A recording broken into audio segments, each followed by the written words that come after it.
Y empezamos.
Buenas noches, estimados estudiantes. Por favor, ¿me pueden confirmar si me escuchan correctamente?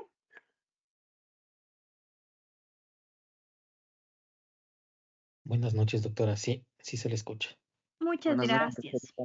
Hola, ¿Sí se chicos, escucha muchas bien? gracias. Chévere, gracias por confirmarme. Por favor, ayúdenme por el día de hoy únicamente encendiendo las cámaras, ¿sí? Solo el día de hoy les voy a pedir esta colaboración para que no sea tan dura la conexión el día de hoy, ¿sí?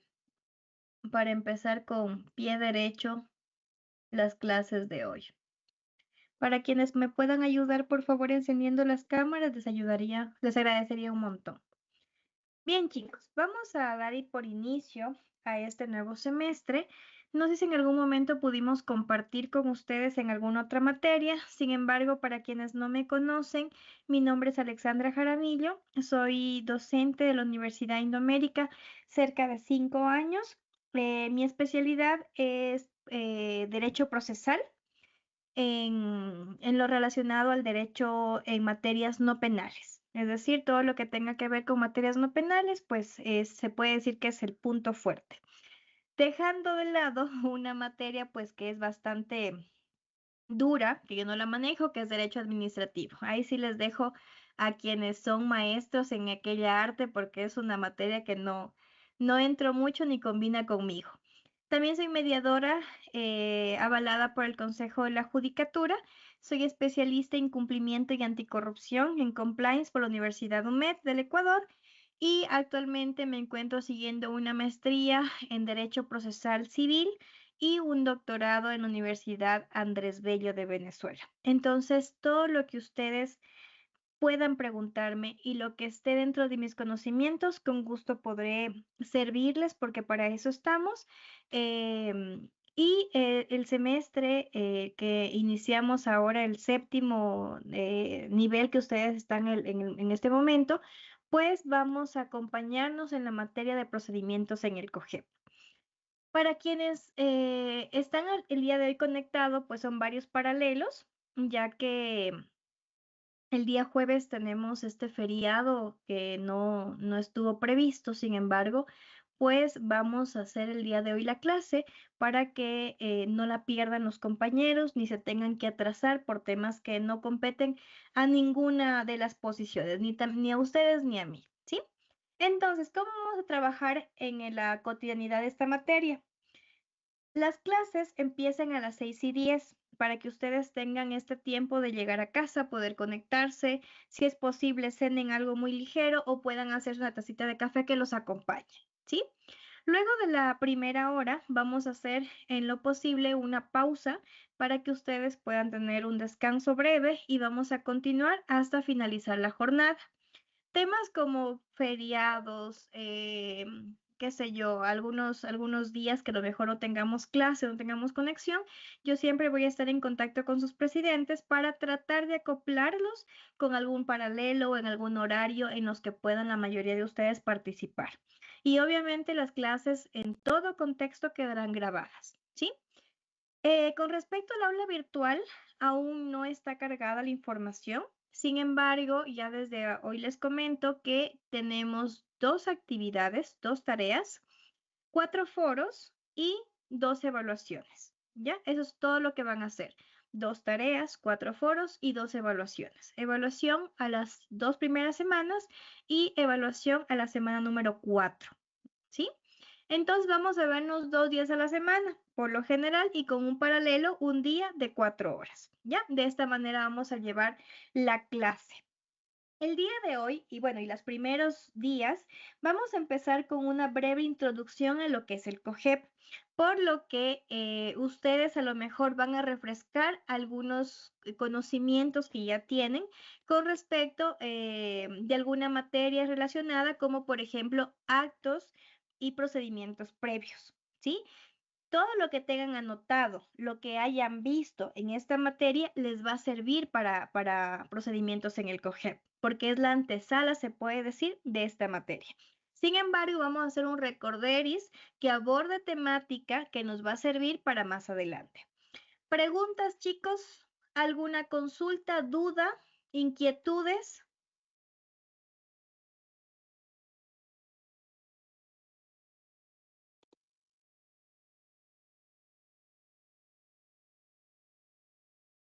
Creo que no. Entonces No, doctor. vamos. Gracias, Juan Salvador. Entonces vamos a iniciar. En algún momento yo ya les di materia, no me acuerdo. Sí, doctora, creo que nos dio la de mediación. Ah, ya, chévere, chévere, mejor. Entonces ya saben cómo más o menos trabajamos. Permítanme únicamente abrir las diapositivas y empezamos.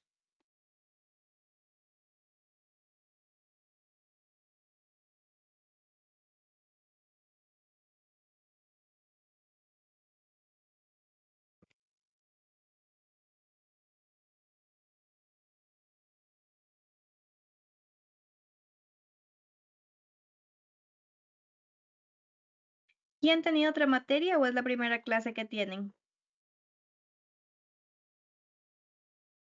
Es la primera La- clase, doctor. Chévere. Entonces no vamos a hacerla tan cansada para que poco a poco se vayan adaptando. Otra vez a volver a estar conectados. Permítame, solo busco las diapositivas que no las encuentro.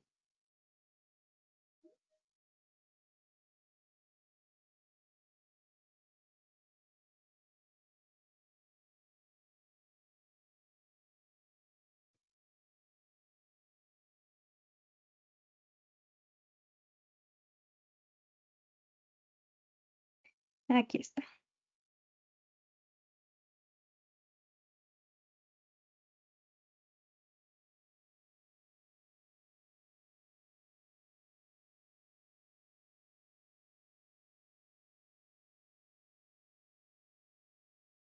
Doctora, una consulta. ¿Desde cuándo Dígame. van a estar cargadas lo que son las tareas y foros? Desde mañana. Mañana ya Ya, están cargados todo. ¿y para qué fechas le va a poner? Les voy a poner desde el 18 de octubre en adelante. Ah, Entonces ya. no se preocupen porque todavía tenemos tiempo. Esas primeras semanas, bueno, la primera semana por lo general yo siempre doy materia introductoria para que no lleguen de una a los procedimientos y después estén por ahí pataleando con temas que teníamos que haber visto en un momento, ¿sí? Entonces, primerito, esas semanas van a ser de materia introductoria y después ya vamos a ir entrando a materia como tal para que ustedes se sientan más cómodos al momento de hacer las actividades porque son bastante prácticas. Entonces, no hay problema, no se preocupen porque eso lo vamos a dejar para más adelante, ¿ya? Entonces, chicos, vamos a iniciar con la clase del día de hoy. Cualquier pregunta, inquietud que nazca, interrúmpame nada más porque a veces no puedo ver las manitos levantadas, así que interrúmpame, no hay problema, ¿ya? ¿Qué vamos a ver en esta clase? Vamos a ver disposiciones preliminares, temas de competencia, acumulaciones y excusas y recusación. Ese va a ser el objetivo de esta clase. En primer lugar, vamos a hablar de nuestro libro guía o el texto en el que nos vamos a desarrollar durante este periodo de tiempo, que es el COGEP.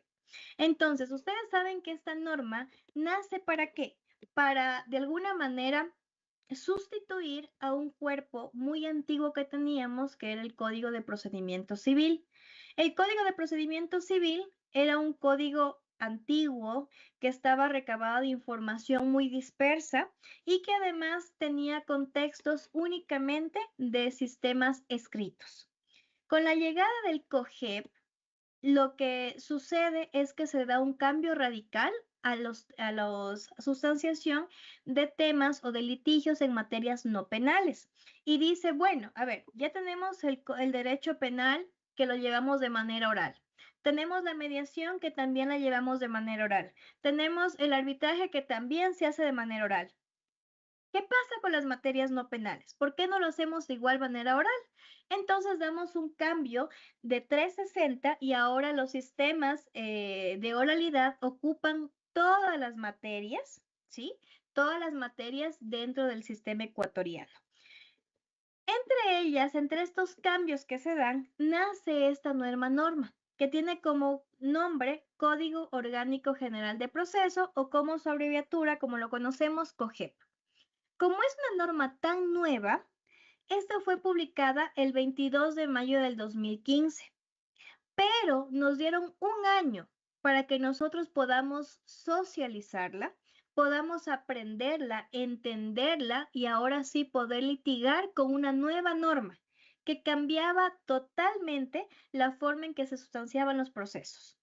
Y después de un año, el 23 de mayo del 2016, entra en vigencia a nivel nacional, ¿sí? Entonces, miren, esta tiene una particularidad que ninguna otra norma la tiene. Se publica en una fecha, pero entra en vigencia en otra posterior, ¿sí? La fecha de publicación es el 22 de mayo del 2015, pero entra en vigencia el 23 de mayo del 2016. Como habíamos comentado, tiene algunas particularidades y entre sus primeros artículos ustedes van a encontrar el ámbito. ¿Qué es el ámbito? ¿Para qué está hecha y qué va a regular? Entonces me dice que el ámbito de aplicación de esta norma va a regular todas las actividades procesales en todas las materias, como regla general. Pero en un párrafo posterior me dice, excepto la materia constitucional, electoral y penal. ¿Por qué? Porque ellos van a tener sus propios cuerpos normativos, su propia legislación para que se pueda ir adaptando a la forma en la que se sustancian sus procesos. Entonces, nosotros podemos decir que el ámbito de aplicación del COGEP es en todas las materias no penales y excluye, ¿no es cierto?, la constitucional, la electoral y la penal. Esta norma, para que sea constitucional, como ustedes ya vienen varios niveles conversando de los principios constitucionales, nace también apegados a estos principios de nuestra norma magna, que es la Constitución de la República del Ecuador. Y ustedes me van a dar la razón al recordar, ¿no es cierto?, que es la norma suprema y que ninguna norma puede contravenir los principios o derechos consagrados en este cuerpo superior dentro de nuestra legislación ecuatoriana. Por ende, todos los principios que están involucrados dentro del COGEP están de la mano con los principios regulados dentro de la Constitución de la República del Ecuador. Por ende, podemos decir que el COGEP es una norma constitucional, ¿no es cierto? Es una norma que no rebasa estos márgenes de la norma constitucional y por ende se puede aplicar. Entonces, los principios rectores son los que se aplican directo de la Constitución de la República, de aquellos instrumentos internacionales de derechos humanos a los cuales estamos ratificados como Estado y también al Código Orgánico de la Función Judicial. Entonces se acopla a todo el marco normativo, por ende podemos decir que estamos con una norma válida dentro del ordenamiento. Algo importante o novedoso de esta norma como procedimientos en el COGEP es que ya nos da el primer anuncio de cambio en sus primeros artículos y nos dice, bueno, antes el director del proceso subjetivamente decíamos que era el juez, ¿no es cierto? Otros subjetivamente decían, bueno, son las partes porque las partes son las que impulsan el proceso. Pero ahora ya no. Ahora tenemos una norma que nos declina 100% quién es el director del proceso. Y de esta manera también le genera esta responsabilidad y obligación para hacer uso de su atribución y que obviamente no vaya a caer en ninguna omisión, ¿sí?, que le competa. Entonces, el director del proceso, en breves palabras, ratificado por esta norma que vamos a estudiar, es el juzgador, que en otras palabras decimos que es el juez, ¿no es cierto? El juzgador, conforme la ley, ejerce la dirección del proceso. La dirección del proceso no solamente quiere decir que ante él se van a generar las actuaciones, sino que también está en atribución de controlar las actividades de las partes procesales y de evitar dilataciones innecesarias. Es decir, está en la obligación de corregir en caso de que las partes tiendan a buscar salidas por las cuales los procedimientos se puedan dilatar, está también atribuido ¿a qué? A que si en la sala hay demasiado ruido o si alguien está grabando, corregir este accionar. Está también en la atribución de poder pedir que salgan de la sala de audiencia en caso de que exista cualquier tipo de forcejeo con partes que no están involucradas dentro del litigio, sino que únicamente son personas que están escuchando, ¿no es cierto?, la audiencia. Recordando que la audiencia es pública, ¿sí? Entonces, el control del proceso no solamente es a quién debemos dirigirnos como autoridad máxima, sino que esta autoridad máxima también tiene la obligación y tiene las atribuciones para poder controlar las actividades de las partes y también evitar dilataciones innecesarias, ¿sí? En función de este principio, el juez podrá interrumpir a las partes para solicitar aclaraciones, encauzar el debate y realizar las demás acciones correctivas, como por ejemplo el claro ejemplo que les daba a ustedes de la sala, ¿no es cierto?, de audiencias que se encontraba en algún tipo de, qué sé yo, de contienda con personas que a lo mejor nada tienen que ver con el proceso, ¿sí? Cuando hablamos de encauzar el debate, decimos que tal vez el abogado eh, no estuvo atento, ¿no es cierto? Y cuando le tocaba hablar, no habló, y cuando no tenía que hablar, en cambio quería tener la palabra. Entonces, o que a lo mejor el abogado le tocaba presentar o anunciar las pruebas y lo que él hizo fue practicarlas. Entonces, el juez tiene que volver a encauzar el debate y decirle, señor abogado, un momentito. En este momento estamos en la etapa de anuncio de pruebas. Todavía no puede practicarlas, ¿sí?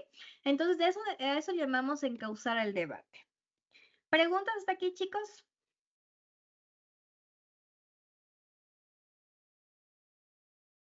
Bien, vamos continuando. Decíamos que otro cambio fundamental era que se transformó totalmente la forma de llevar los procedimientos dentro de esta norma. Antes teníamos el procedimiento escrito para temas especialmente civiles y de materias no penales. Hoy por hoy, todos los procesos, ¿sí? En todas las instancias, en todas las fases, en todas las diligencias, se van a desarrollar mediante el sistema de oralidad. ¿Cuál es el sistema de oralidad? ¿No es cierto? Es la forma en la que yo hablo y alguien está escuchando para poder responder a mis afirmaciones o a mis pretensiones. Si yo me encuentro sola frente al espejo, ¿no es cierto?, dando un discurso, no podemos llamarlo oralidad. Será cualquier otro tipo de lenguaje que podamos usar, pero el sistema de oralidad conocido en el ámbito jurídico es que para que exista oralidad, una persona debe hablar mientras la otra se debe encontrar escuchando para poder responder a estas pretensiones o afirmaciones, ¿sí? Y la parte escrita o el sistema escrito se abolió por completo. ¿Qué pasaba en la antigüedad? En la antigüedad, cuando yo estaba estudiando con ustedes, yo estudié el Código de Procedimiento Civil. ¿Y qué es lo que pasaba?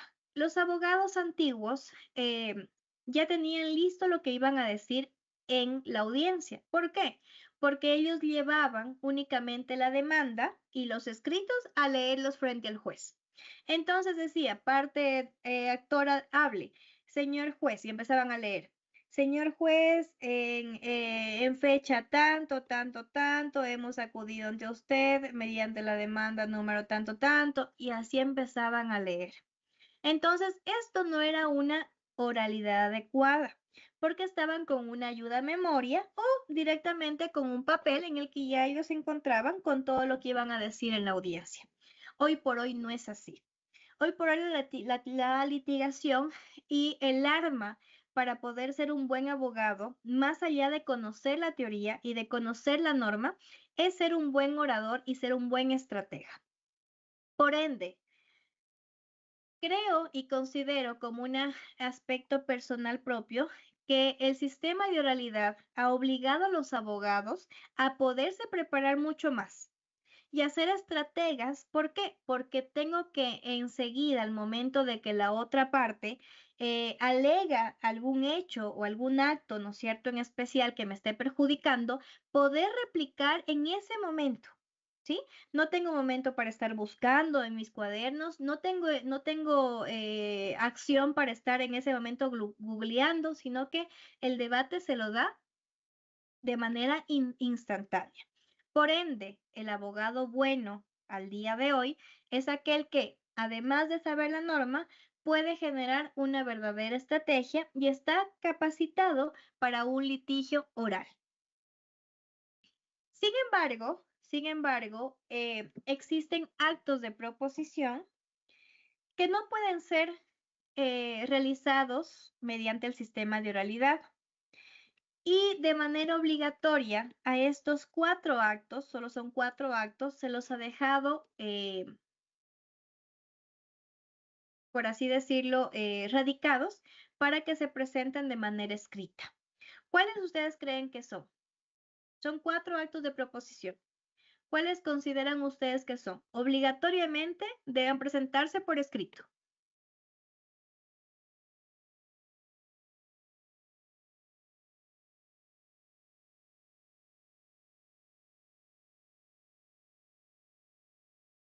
¿Cómo se inicia un proceso?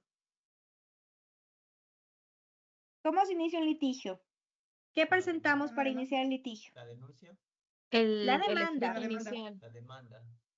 Perfecto. El primer acto de proposición para iniciar un procedimiento es la demanda, ¿sí? Obviamente estamos hablando en materias no penales. Acuérdense, denuncia, materia penal. Aquí vamos a hablar de materias no penales, porque el COGEP es de materias no penales. El COIP es la norma penal, entonces ahí sí, iniciamos un procedimiento, por ejemplo, con una denuncia. Y hay muchas más formas de iniciar de oficio, por así decirlo, también investigaciones contra delitos. Entonces, pero cuando hablamos del COGEP, necesariamente decimos que el acto de procedimiento, de proposición con el que iniciamos el litigio o una contienda es la demanda. Entonces, esta demanda es un acto de proposición que de manera obligatoria debe ir por escrito. ¿Por qué? Porque no hay una persona, ¿no es cierto?, calificada para que me reduzca escrito todo lo que yo digo al momento de presentarme en la ventanilla. Y además, este acto de proposición llamado demanda tiene que venir acompañado de algo muy importante en el litigio, que son las pruebas. Sin pruebas adjuntas a la demanda, yo he perdido el caso. Así de simple. Si no tengo pruebas para demostrar mis pretensiones, he perdido el caso, porque el juez no tiene en qué basarse para darme la razón a mí. Muy importante, a la demanda se le adjuntan las pruebas. Si yo presento demanda sin pruebas, entonces el juez me va a mandar a completar. Y si aún así no completo, pues entenderá como una demanda rechazada. ¿Sí? ¿Cuál sería entonces el siguiente acto de proposición que también debería presentarse por escrito por derecho o principio de contradicción? Ya presenté la demanda. Ahora, ¿cuál será? Perfecto, la contestación a la demanda. Entonces, es el segundo acto de proposición que debe presentarse obligatoriamente por escrito y de esta contestación también se deben adjuntar las pruebas. ¿Ya? Sin pruebas he perdido el litigio, así de sencillo, porque el juez basa su sentencia en las pruebas que ponemos a su consideración y que obviamente bajo su sana crítica y dando una motivación y una justificación necesaria, genera o construye una sentencia y le da la razón al uno o al otro. Perfecto, tenemos dos. ¿Cuáles serán los otros 2 actos de proposición que deben ser obligatoriamente por escrito? Las excepciones. ¿No? Las excepciones van en la contestación. Apelación. Bueno, yo creería que también la apelación es un acto de proposición que también, bueno, no como acto de proposición, pero sí un documento que debe ir por escrito. Pero vamos a hablar primerito de los actos de proposición. ¿Cuál más será? ¿Ustedes han escuchado hablar sobre la reconvención? ¿Qué es la reconvención?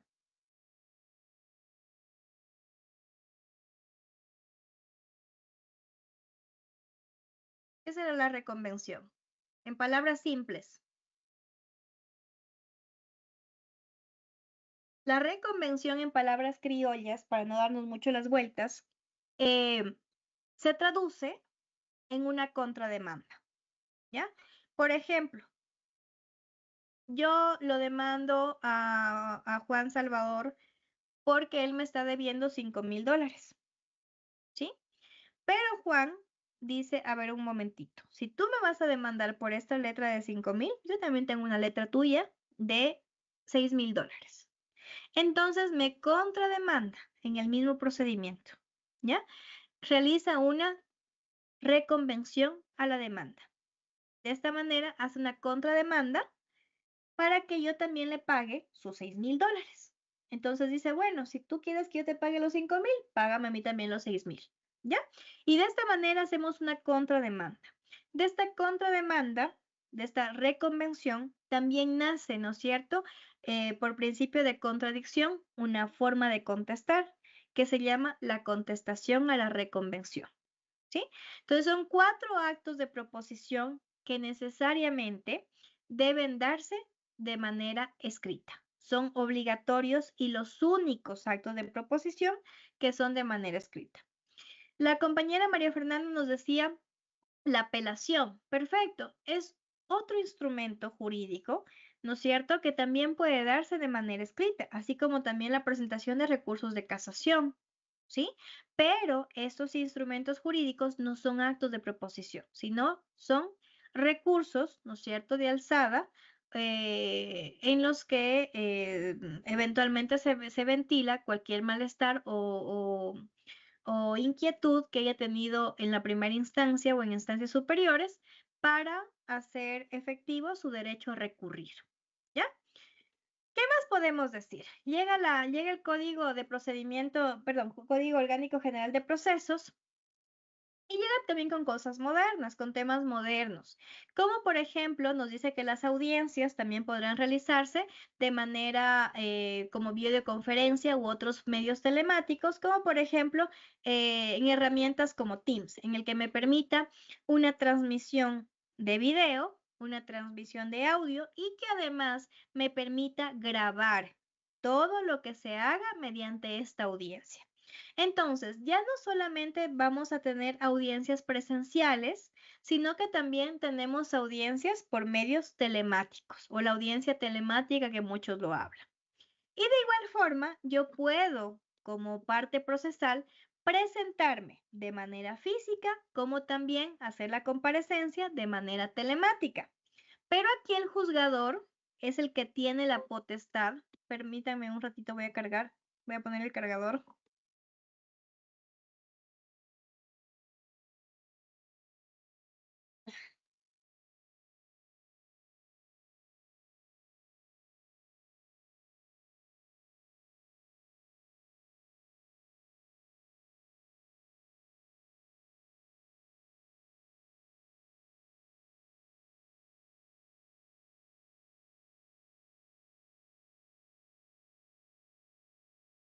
Listo, perdón, se me estaba apagando la computadora. Entonces, el juzgador es quien va a aceptar o va a negar la comparecencia telemática para que las partes puedan conectarse, ¿sí? Si es que yo no puedo justificar, ¿no es cierto?, la necesidad de presentarme de forma telemática, el juez tal vez me va a negar, porque me dice, a ver, si usted está aquí en Ambato, puede presentarse, no tiene ningún inconveniente, no tiene una enfermedad que no le permita movilizarse, se va a encontrar en la ciudad en esos días, ¿por qué voy a permitirle que usted se presente de manera telemática?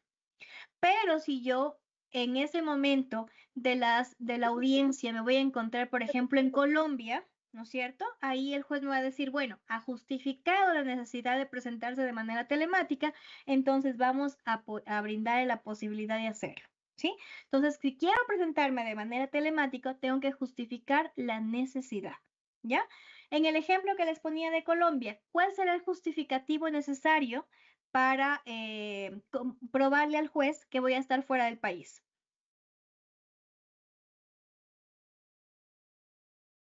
¿Cuál será?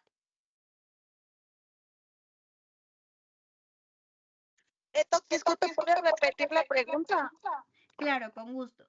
Si yo voy a estar fuera del país, ¿no es cierto?, al momento de la audiencia, ¿cuál será el justificativo suficiente para pedirle al juez que me permita comparecer de manera telemática? ¿Qué presentarían ustedes?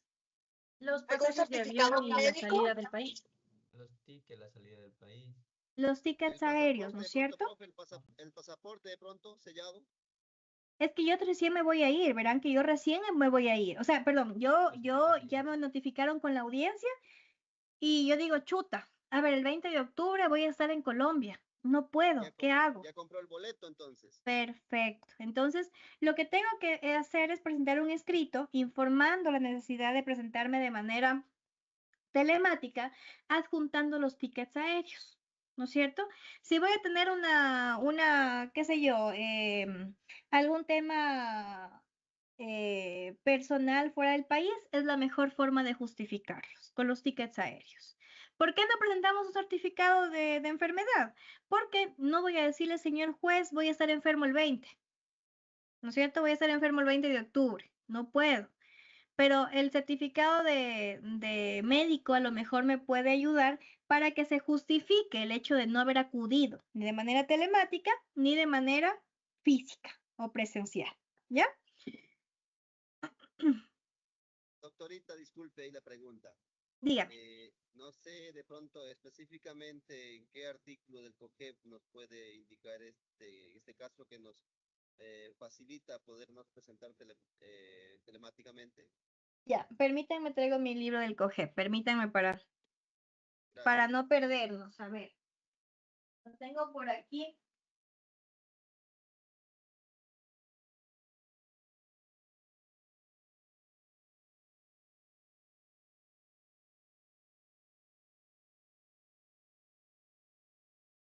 A ver, chicos, lo que estamos hablando está en el artículo número 4.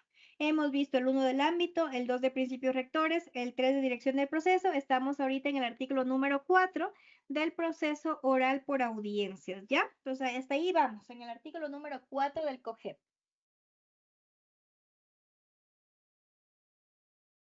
¿Alguna otra duda, chicos? ¿Sabe qué, profe? No sé, bueno, le hago un pequeño comentario. Claro, Es dígame. por el tema de hoy en día, ¿no? Por la situación que estamos atravesando a nivel de país. No sé qué pasa, pero se ha sobrepoblado el tema de la delincuencia y se han tomado el nombre de muchas personas de pronto por un documento perdido, por alguna cosa similar, e incluso compran chips de teléfono con la finalidad de extorsionar a ciertas personas, haciéndose pasar por la otra persona que se le perdieron los documentos. En estos casos, por ejemplo, si existe una denuncia en la fiscalía, se podría proceder de esa manera también a pedir de pronto ser atendido telemáticamente al encontrarse de un extremo del país a otro extremo. Sí, pero esto tiene que saber. Cuando yo hablo, estamos hablando ahorita de materias no penales, como vuelvo y repito, el COGEP, su ámbito de aplicación son materias no penales. Usted me habla de un tema penal, por así decirlo, de una estafa, pero sí, efectivamente se puede también hacer audiencias telemáticas. Yo me puedo presentar. Es lo que pasa con muchos de los casos, por ejemplo, que son rimbombantes, como el caso Metástasis. Muchos de los comparecientes, unos prófugos, otros se encontraban conectados desde la comodidad de las oficinas de los abogados o desde sus casas. Entonces sí los pueden hacer, sí hay cómo hacerlo, ¿ya? Pero esto no lo va a encontrar en el COGEP, sino en el COIP. Entonces, para aquello hay otra normativa que se llama COIP. Ahí puede usted encontrar cómo se deben presentar en ese tipo de audiencias. Pero sí pueden hacerlo. Perfecto, doctorita, claro, sí, así es. El tema penal del Código General de Procesos, muy amado. El COIP, Código Orgánico Eh, perdón, Integral Código Penal. Integral Penal, perdón. Ajá, sí. ¿Alguna otra duda, chicos?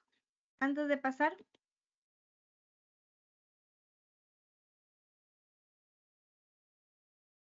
Bien, vamos avanzando. No, no sé, Entonces, dígame. perdón. tengo una bulla a mi alrededor. No avancé a escuchar los casos de proposición, era, ¿no? Ya, los actos de proposición. Ah, Demanda, contestación, reconvención y contestación a la reconvención. Los 4 actos de proposición. ¿Ya? Y decíamos entonces finalmente que el juzgador está obligado a justificar de manera motivada por qué está negando la comparecencia telemática, ¿sí? Entonces, de manera telemática o de forma física, la sustanciación de las audiencias y en todas las diligencias o fases va a ser por el sistema de la oralidad. Ahora bien, vamos deteniéndonos en estas 2 primeras líneas porque me parece bastante interesante que ustedes vayan ya desglosando algunos temas que a lo mejor ya los vieron en algún momento, pero vamos a irlos recordando. Dice que la sustanciación de los procesos en todas las instancias, fases y diligencias se va a desarrollar de manera oral. Pregunta para los que están conectados. ¿Cuántas instancias existen dentro de las materias no penales? ¿Cuántas instancias hay?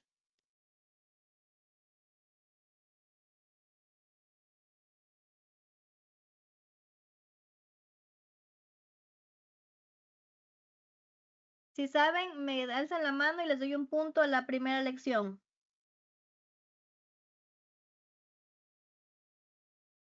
¿Cuántas instancias habrán? Dígame, Dos, Jorge. doc. A ver, Jorge me levantó la manito. ¿Cuántas instancias hay, Jorge? Buenas noches con todo, buenas noches, doctora. 2 instancias, doctora. ¿Cuáles son? Bueno, la primera es lo que es bueno, ahí no me acuerdo bien, me voy a equivocar. Ya nada, perdí el punto. La Vamos que con es por un Leslie. juez y por tribunal. Más o menos. Vamos con Leslie. A ver, alcen la manito quienes quieran participar. Leslie. Doc, buenas noches. Sería 2 instancias. La primera sería donde se presenta, donde comienza el proceso, la demanda, la contestación y todos los procesos que nos acabo de decir. Y la segunda sería cuando no se acepta la sentencia, sería la apelación. Muy bien. Se acercó mucho más. Leslie me hace acuerdo para el punto. Ya les voy a ir diciendo más preguntas para que puedan ganar puntos. Entonces, perfecto lo que nos dijo Leslie. 2 instancias, ¿ya? 2 instancias, no hay más, no hay 3, no hay 4, no hay 5, hay 2 instancias. La primera instancia es del juez de primer nivel, ¿ya? Sea fuero político, seamos ciudadanos normales y corrientes, juez de primer nivel. No hablemos de cortes ni unidades porque para cada tipo de persona o si tiene fuero, pues las cortes o las unidades serán diferentes. Así que hablemoslos como instancias nada más. Por ejemplo, juez de primer nivel, quien me conoce la demanda. Entonces, ¿a quién le toco la puerta y le digo, señor juez, mire, me están violentando mi derecho a la propiedad privada? Por favor, resuelva mi caso.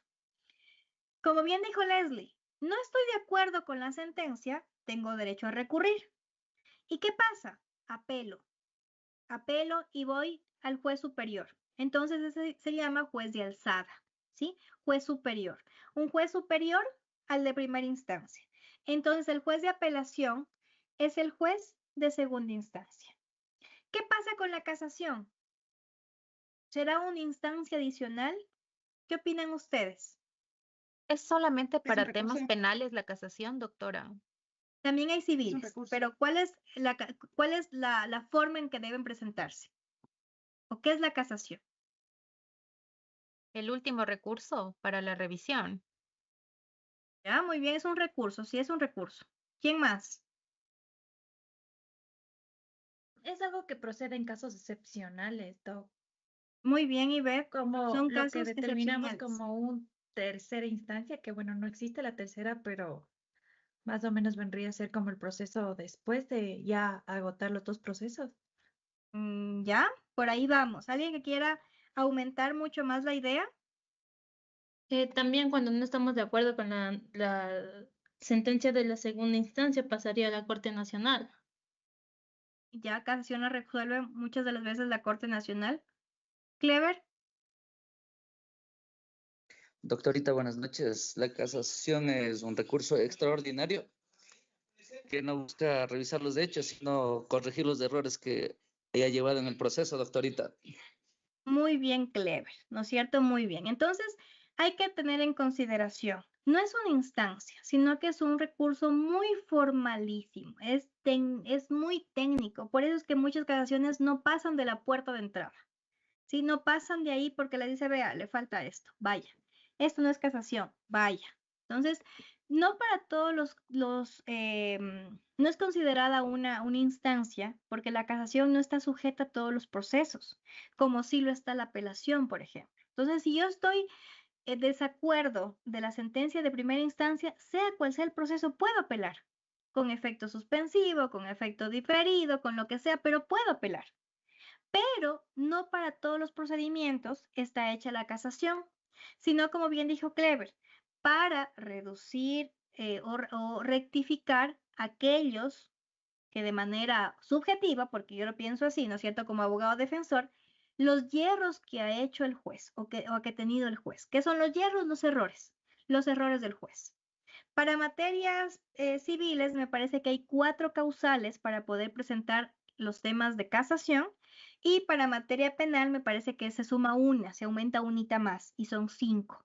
Entonces, si es que la actuación del juez está encaminada en estas causales, solo así yo podré iniciar un recurso, podré presentar, perdón, un recurso de casación. ¿Ya? Entonces, por eso no se llama una instancia, porque no es para todos los procesos, sino únicamente en los que estas causales se puedan apoyar para poder presentar este recurso extraordinario, ¿sí? Lo llamamos como extraordinario porque es muy técnico y muy formal, ¿sí? Y tanto formalismo a veces hace que los jueces no lo reciban y lo rechacen, ¿ya? Entonces decimos que ya sabemos cuáles son las instancias, solamente hay 2 instancias, ya aclaramos lo que tiene que ver con la casación y vamos a las fases. ¿Cuáles serán las fases de los procesos? Doc, una consultita antes de acabar con lo Dígame, de las... A ver, la primera Claribel. instancia, ya tenemos nuestra sentencia. No estoy de acuerdo con la sentencia, voy a la segunda instancia para apelar. Y en casación no es para cambiar la sentencia. Sí, sí se puede decir, sí, obviamente cuando vamos a casación, no es que vamos a pelear sobre lo que se ha hecho en el proceso, sino sobre cómo el juez ha errado al momento de sentenciar. Por ejemplo, hay una norma que me dice cómo resolver los litigios de los trabajadores y el juez no lo observó, sino que tomó una norma superior como la Constitución y de manera general resolvió. Pero hay una norma específica que me dice, de esta manera se resuelven estos procesos. Aquí está el procedimiento y aquí tienes que tú fijarte porque este derecho está ratificado en esta norma. Entonces, cuando el juez no observa la norma específica en aquellos temas en los que debe observarla para poder resolver y lo toma de manera generalizada, puede haber un hierro. Entonces digo, a ver, señor juez, aquí había una norma y usted no la tomó. Entonces vamos y presentamos la casación. Si a consideración de los magistrados la casación no está bien hecha, no cumple con los formalismos o no está reforzada jurídicamente, entonces la desecha. Y ahí quedó nuestra intención de casar. Entonces, siempre yo les digo a mis estudiantes, porque de una u otra manera todos tenemos en algún momento procedimientos o litigios, y los abogados somos como los médicos. Si a mí me duele el estómago, no me puedo ir donde el urólogo. Si a mí me duele el estómago, no me puedo ir donde el dentista. Tengo que buscar un médico, ¿no es cierto? Un gastroenterólogo que me revise si estoy con gastritis, con hernias, qué sé yo, ¿no es cierto? Lo mismo sucede en el derecho. Si yo estoy peleando un procedimiento y tengo que presentar una casación, porque eso es lo que todo mundo me dice y me recomienda, tengo que irme de un abogado que sepa cómo presentar estos recursos. ¿Sí? No puedo decirle al abogado de la esquina que hace, y con el respeto que se merecen, al abogado de la esquina que hace solo juicios de alimentos que me presente un recurso de casación, porque lamentablemente una vez presentado y una vez deshecho el recurso, ya no voy a poderlo volver a presentar. ¿sí? Entonces, los abogados son igual que los médicos, tienen que especializarse en una rama de derecho, porque si somos todólogos, nunca vamos a conseguir nada. Ustedes cojan una rama, apéguense a ella y sean los mejores en esa rama. Que nadie les pueda discutir porque ustedes están totalmente actualizados en la rama. Entonces, para presentar recursos formalísimos, no por barato, váyanse al abogado que a lo mejor les puede cobrar menos que el abogado que sabe, porque una vez desechado el recurso, ya no hay manera de volverlo a presentar, ¿sí? Entonces, estos recursos hay que cuidarlos mucho, muchísimo. Si tenemos la oportunidad de llegar al recurso de casación, tenemos que ventilarlo con un abogado que conozca cómo se debe presentar el recurso y obviamente que conozca cuáles son las particularidades del recurso para que tampoco le roben. ¿No es cierto? Porque les digo, vamos a presentar casación. Total, no hay motivo para presentarlo y ya le cobré $2,000 a usted. Entonces, mucho cuidado, ¿sí?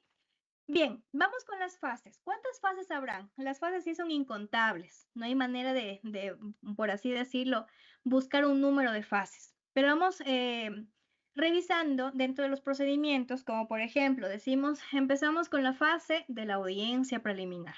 Continuamos con la fase de la audiencia de juicio. Continuamos con la fase de sentencia. Continuamos y de esa manera van concluyendo las fases. Todas estas fases de igual manera deben llevarse de manera oral.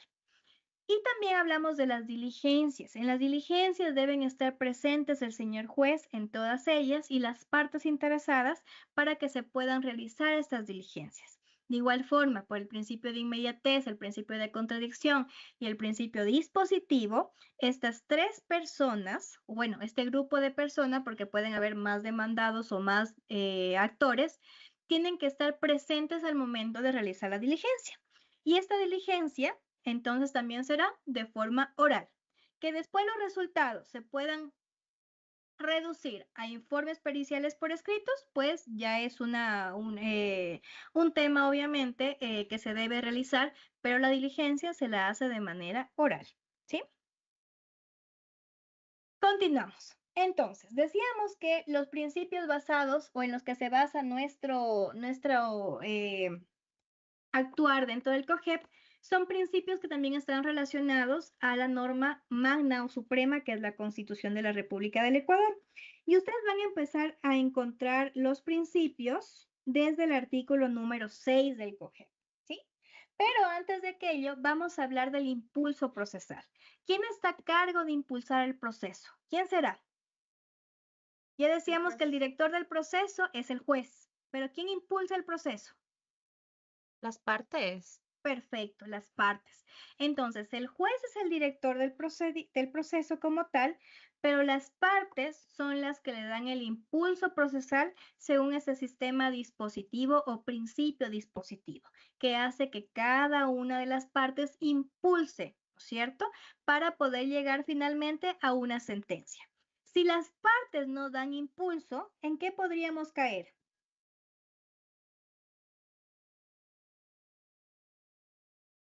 ¿Qué podría pasar con nuestra demanda si yo no le doy impulso? Se archiva. Perfecto. Puedo caer a lo mejor en un archivo, ¿no es cierto? Y de esta manera mi proceso morirá, ¿sí? Y no tendré una sentencia. ¿Por qué no le damos o por qué el legislador más bien no le dio esta atribución al juez? Porque el juez tiene tanto que despachar que de oficio no puede estar despachando uno por uno. Ah, es cierto, a este le voy a pedir audiencia. No, pues no lo puede hacer. Pero las partes sí son quienes se apoderan del proceso, quienes son los dueños del proceso y quienes saben en qué momento poder impulsarlo para llegar a sentencia, ¿sí? Ahora sí, vamos a entrar a los principios. Estos principios ustedes seguramente ya los vieron en otras materias y como les dije, esta clase es netamente introductoria, así que vamos a ir revisándolos de manera muy breve. Empezamos con el principio de inmediación. El juzgador va a celebrar las audiencias en conjunto con las partes procesales que deberán estar presentes para la evacuación de la prueba y demás actos procesales que estructuran de manera fundamental el proceso. Es decir, que el juez es el que llevará a efecto las audiencias, ¿sí? Si es que el juez no está en la audiencia de manera justificada o injustificada y le deja por ahí encargado un compañero de trabajo, le deja al secretario que pase la audiencia, ¿esa audiencia será válida o no será válida? No, no es válida. Perfecto. Las audiencias, dígame, Sócrates.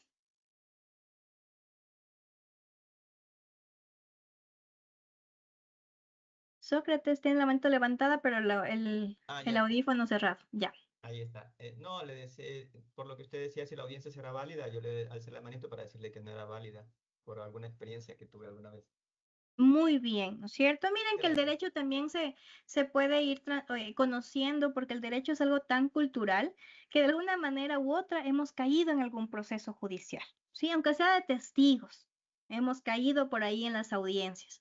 Entonces, efectivamente, si el juez no dirige la actuación, no dirige las audiencias, efectivamente esta audiencia cae en completa nulidad, ¿sí? Todo lo que es actuado en la audiencia queda totalmente nulo, so pena de algún inicio de algún procedimiento administrativo contra el juez que no estuvo en la audiencia y que aún así dejó que esta audiencia continuara sin ninguna justificación. ¿Ya? Las partes deben estar presentes en el proceso. ¿Por qué? Porque dice que de las atribuciones del juez también nace el hecho de poder interrogar a las partes en cualquier momento para algún tipo de aclaración, obviamente, sin que esas actuaciones o atribuciones del juez vayan a perjudicar a una de ellas. Entonces, él puede preguntar en cualquier momento con la intención de aclarar algunas dudas, ¿sí? Antes, las personas no se involucraban en el litigio y estábamos acostumbrados a litigar por todo y por nada. Con este principio de inmediación, ya nos pensamos dos veces el hecho de estar siempre en audiencias. Ya más bien tratamos de, conversemos y a ver si es que resolvemos de alguna manera. Porque imagínate estar en litigio tanto tiempo. ¿Cómo yo voy a pedir permiso en el trabajo para estar cada mes en audiencias, cada mes en diligencias? Entonces, como las personas viven el proceso, ¿sí? Ya no pueden escabullirse detrás del abogado, sino que viven el proceso.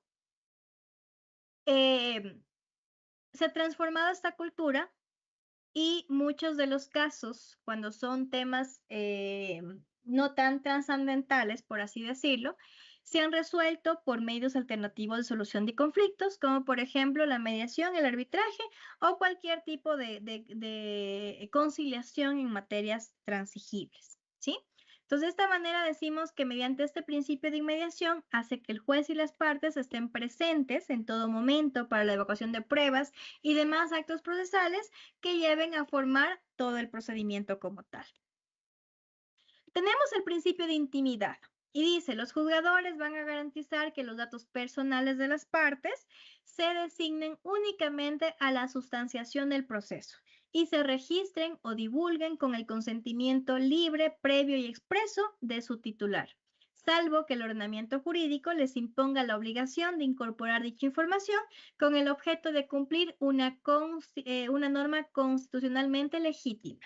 Es decir, que los juzgadores no podrán usar sus datos personales de las partes involucradas para nada más que la resolución del proceso.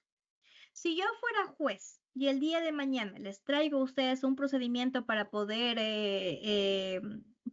estudiarlo, tendré que borrar los nombres de las partes procesales. ¿Por qué? Porque lo estoy utilizando para algo adicional, que no es sentenciar, no es sustanciar el proceso, es estudiar con ustedes un procedimiento. Entonces, se tiene que únicamente garantizar el uso de los datos personales para la sustanciación del proceso, con la salvedad de que si las partes autoricen la divulgación, se lo puede hacer. Yo tengo un blog que algún día lo pueden ustedes leer, está en la página de la universidad, que se titula Jueces TikTokers.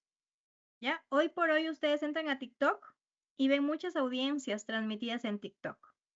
Para mí es una vulneración total del principio de intimidad, porque las audiencias son públicas pero eso no quiere decir que sean transmisibles como criterio propio, ¿sí? Como criterio propio, ¿ya? A menos que las partes, obviamente, previo a la audiencia, hayan aceptado que la audiencia sea transmisible por estos medios, ¿ya? En Colombia, me parece, o en México, como estamos a la orden de las redes sociales y de esas plataformas digitales, lo que hicieron fue abrir un canal oficial en el cual se transmiten las audiencias. Entonces ustedes pueden ingresar a las audiencias y pueden tranquilamente escucharlas. Pero esto ya está normado, está regulado. En el país todavía no está regulado. Pero, ¿cómo podemos salvarlo? Con el hecho de que se haga firmar un consentimiento para que la audiencia sea transmitida por cualquier tipo de plataforma, ¿ya? Pero para mí es una violación totalmente a este principio de intimidad. Vamos con otro principio que está articulado en el artículo número 8, que es el de transparencia y publicidad. Y dice, la información de los procesos sometidos a la justicia es pública. Entonces, como regla general, toda la información tiene que estar obligatoriamente cargada en un sistema que ustedes lo conocen como SATIE o consulta de causas. Y ahí debe reposar la información para que todos podamos observarla. ¿Por qué debe ser pública? Porque ratificamos o tratamos de mitigar el hecho de que exista corrupción dentro de la administración de justicia. Entonces, si es visible para todos, va a ser más difícil, no imposible, pero más difícil que el juez o el administrador de justicia genere algún tipo de maniobra para perjudicar a una de las partes y beneficiar a la otra, ¿sí? Entonces, por un principio o por una norma general, todas las informaciones de los procesos van a ser de manera pública. Sin embargo, existen algunas excepciones, ¿sí? Cuando necesariamente debemos proteger la intimidad, el honor, el buen nombre o la seguridad de cualquier persona. Aquí hablamos de seguridad, hablamos a la protección de la vida, ¿no es cierto? Por así decirlo, de esta persona. Entonces, si es que sabemos que en esta audiencia de Fito es posible que lo maten los de la otra banda, lamentablemente, a pesar de ser un delito de acción pública y que me dice que las diligencias o audiencias van a ser públicas, tendré que reducir el aforo como juez o lamentablemente cerrar la puerta para quienes no están dentro del procedimiento que se está llevando contra Fito, ¿ya? Porque debo salvaguardar la seguridad de la persona, ¿ya? Como poniéndole con un ejemplo penal. Poniéndole con un ejemplo civil, puede pasar lo mismo, ¿no es cierto? Que tal persona esté siendo buscada por algún tipo de, de GDO, ¿no es cierto? Y que se encuentre ya con amenazas de muerte, que se encuentre con algunas cartas en las que se le está diciendo que donde lo ven lo matan, qué sé yo, ¿no es cierto? Entonces van a tener que limitar el aforo o sencillamente hacer que esta actuación sea privada, ¿sí? Con esas únicas excepciones. ¿Preguntas, chicos? Bien, vamos a darnos un breve receso de 10 minutos y vamos a continuar con lo que tiene que ver con la competencia, que es un nuevo tema para ya ir poquito a poquito entrando en materia, ¿sí? 10 minutos y volvemos a clase.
Bien, chicos, vamos a volver para ir concluyendo con la temática del día de hoy.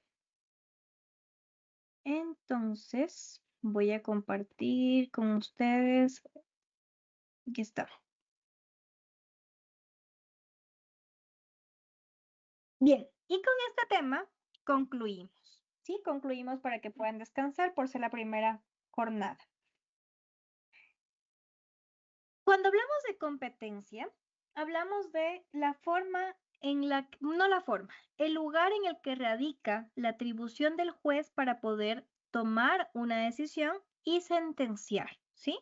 Entonces, la competencia territorial se constituye en regla general para determinar cuál es la competencia de la autoridad, ¿no es cierto?, para la atención de las causas. En razón del territorio, indicamos la capacidad de accionar del juez, es decir, donde el juez puede generar sus conocimientos y obviamente conocer la causa y sentenciar a favor de una u la otra parte, ¿ya?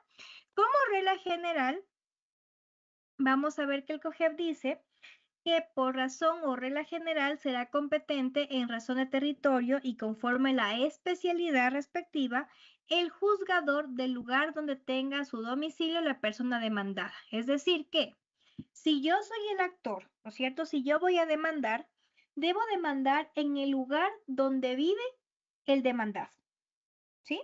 Si es que yo tengo un juicio de alimentos, perdón, no, ese no cabe para este ejemplo.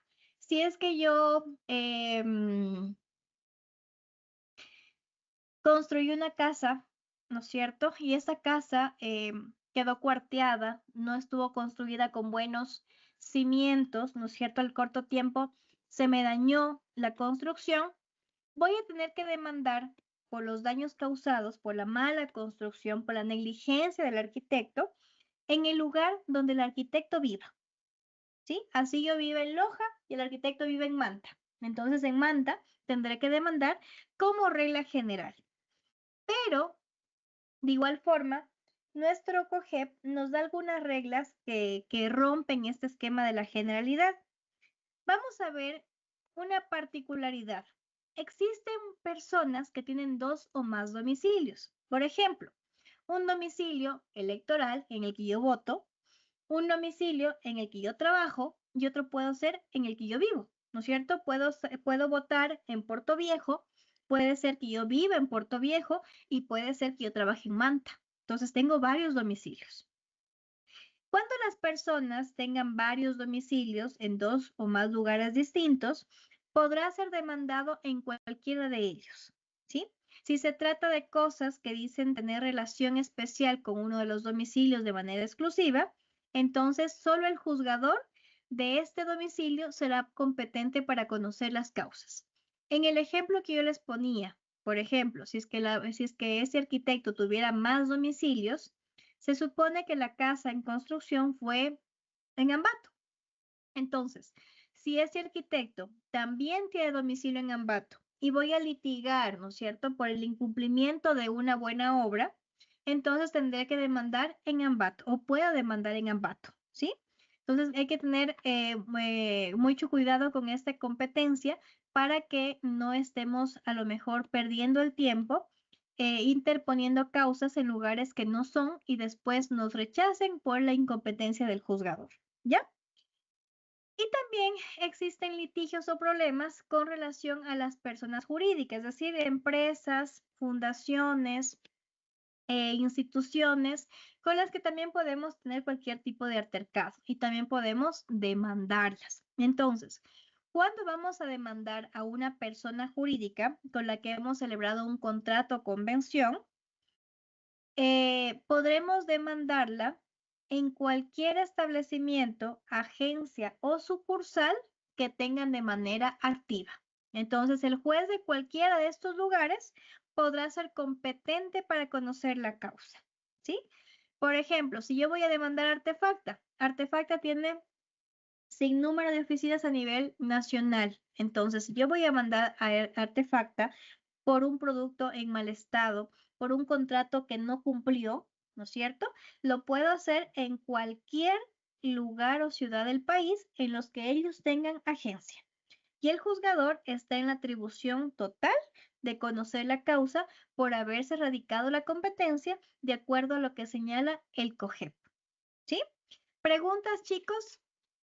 Doc, ¿en qué artículo está esto? Perdón. Ya, la competencia inicia del artículo número 9.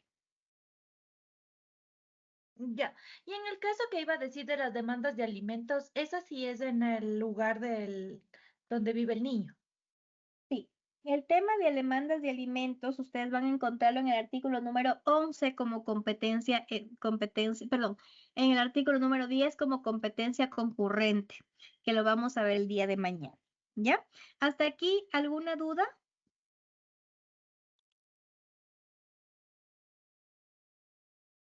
Bien, entonces No. para hacer un recorderis muy breve de aquello.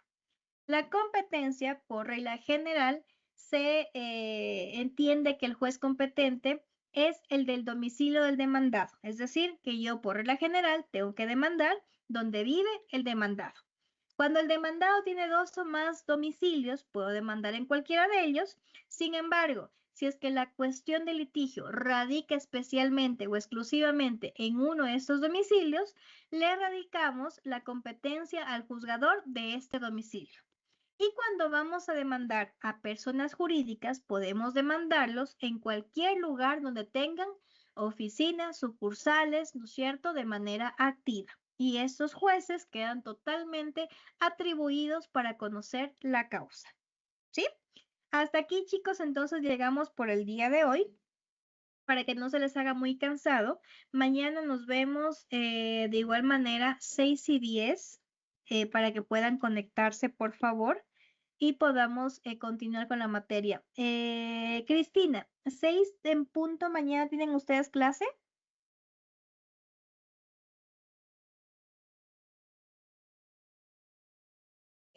No, doctora, Sí, mañana a Doc, las con 6 no. usted. Tenemos clase a partir de las 8 nosotros.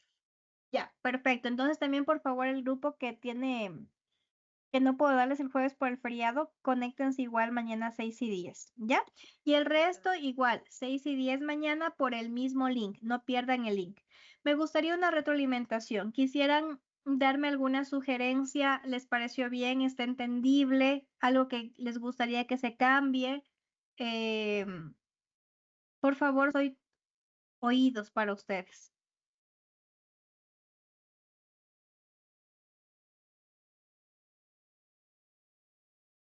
Doc, están muy buenas las clases.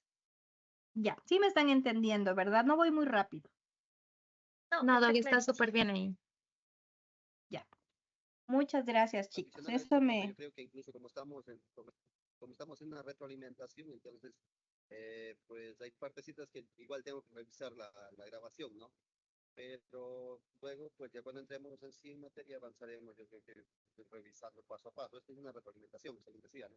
Sí, Pero chicos, estamos bien, ya ¿no? cuando entremos en materia vamos a ir, no sé si mucho más lento o mucho más rápido, pero esto, lo que estamos aprendiendo o recordando, por así decir, es fundamental para que ustedes entiendan los procedimientos en el COGEP. Si ustedes no entienden eso, van a estar totalmente perdidos. Entonces, necesito que en estas clases introductorias ustedes me pregunten todo, que todo quede totalmente claro para que cuando yo hable de audiencia preliminar, hable de inmediación, hable de prueba, hable de términos de plazos más adelante, ustedes tengan la materia entendida. Entonces no tengamos estos pequeños vacíos que me dejan como que chute, ¿y qué quiso decir? ¿Y dónde encontraré eso? ¿Y a qué se refiere? ¿O no lo entendí? ¿Ya? Entonces es necesario que partamos de lo más básico que yo sé que ustedes tuvieron estas clases. Yo sé que en algún momento Karina o Alfredo Carrillo, perdón, tuvo que haberles dado materia de esto, pero necesito volver a topar porque de tercero a séptimo hay un gran lapsus de tiempo, entonces es necesario volver a topar esas cositas que son importantes. ¿Ya? Bien, chicos, entonces nos vemos el día de mañana por el mismo link, 6 y 10, con todos los que están presentes y los que quisieran adelantar clase, que no sé qué para lo más me falta. Igual pueden conectarse a las 6 y 10 y yo de igual manera me seguiré conectando a las horas que les corresponde. No hay problema, pero si quieren escuchar la clase antes, no tengo ningún inconveniente. Entonces, chicos, nos vemos mañana a 6:10. Descansen y que este haya sido un bonito inicio para ustedes del séptimo semestre. Una buena noche, chicos. Nos vemos mañana. Gracias, Una buena doctorita. noche. Gracias, Gracias, doctora. Doc. Gracias, Buenas Doc. noches, Feliz noche doctorita. para Buenas noches, todos. compañeros. Gracias, Doc.